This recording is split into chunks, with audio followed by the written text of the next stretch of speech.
CM చంద్రబాబుకు భూదాహం ఎంతకీ తీరటం లేదు.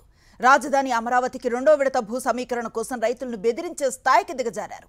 ఒక్కసారి దెబ్బతిన్న రైతులు రెండో విడత భూములు ఇచ్చేందుకు నిరాకరిస్తున్నారు. దీంతో సమీకరణ కింద ఇస్తే సరి, లేదంటే భూసేకరణ ద్వారా తీసేసుకుంటామని హెచ్చరిస్తున్నారు.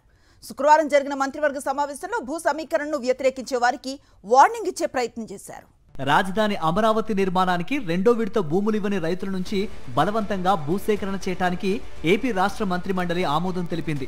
శుక్రవారం జరిగిన కేబినెట్ సమావేశంలో దీనిపై నిర్ణయం తీసుకున్నారు. 2014లో రాజధాని కోసం నాటి చంద్రబాబు ప్రభుత్వం 37,916 ఎకరాలను ల్యాండ్ పూలింగ్ ద్వారా సమీకరించాలని నిర్ణయించి 34,385 ఎకరాలు సమీకరించారు. 3,531 ఎకరాలు ఇచ్చేందుకు రైతులు ముందుకు రాలేదు. ఇందులో 2,101 ఎకరాలు ల్యాండ్ అక్విజిషన్ ద్వారా తీసుకోవడానికి 2016-17లో అప్పటి చంద్రబాబు సర్కార్ ప్రతిపాదించింది.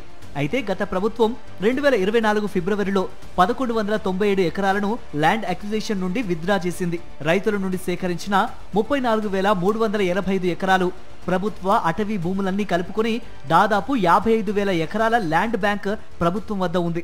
అయితే ఇది కూడా రాజధానికి సరిపోదని, స్పోర్ట్స్ సిటీ, అంతర్జాతీయ విమానాశ్రయం వంటి నిర్మాణాల కోసం అవసరమైన భూమిని రెండో విడత భూ సమీకరణ చేయాల్సిన అవసరం ఉందని చంద్రబాబు చెప్పారు.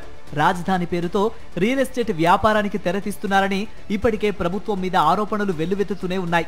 మరోపక్క సేకరించిన భూముల్లో ప్రైవేటు సంస్థలకు అత్యంత కారు చౌకగా భూములు అప్పగించేస్తున్నారు. రాజధాని కోసం భూములు ఇచ్చిన రైతులు మాత్రం ఇంకా అష్ట కష్టాలు పడుతున్నారు.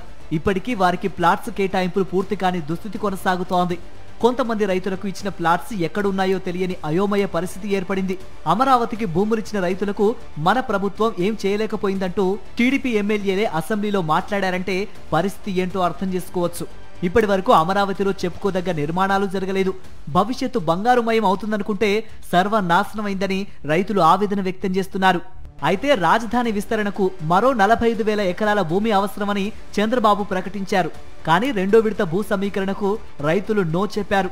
గ్రామ సభల్లో సైతం తమ వ్యతిరేకతను స్పష్టం చేశారు. రెండో విడత భూ సమీకరణ ప్రతిపాదనని కేబినెట్లో పవన్ కళ్యాణ్, నాదెళ్ల మనోహర్ వ్యతిరేకించారు.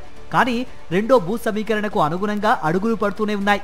గతంలో భూములిచ్చిన రైతుల పరిస్థితి చూపిస్తూ అనేక మంది స్వచ్ఛందంగా గ్రామాల్లో రెండో భూ సమీకరణను వ్యతిరేకిస్తూ ప్రచారం చేస్తున్నారు. ఇదిలా ఉంటే శుక్రవారం కేబినెట్ సమావేశంలో రెండో భూ సమీకరణకు భూములు ఇవ్వని వారికి చంద్రబాబు పరోక్ష హెచ్చరికలు జారీ చేశారు. పూలింగ్ ద్వారా భూములు ఇస్తారా లేదా అక్విజిషన్ ద్వారా తీసుకోమంటారా అనే విధంగా వార్నింగ్ ఇచ్చారు.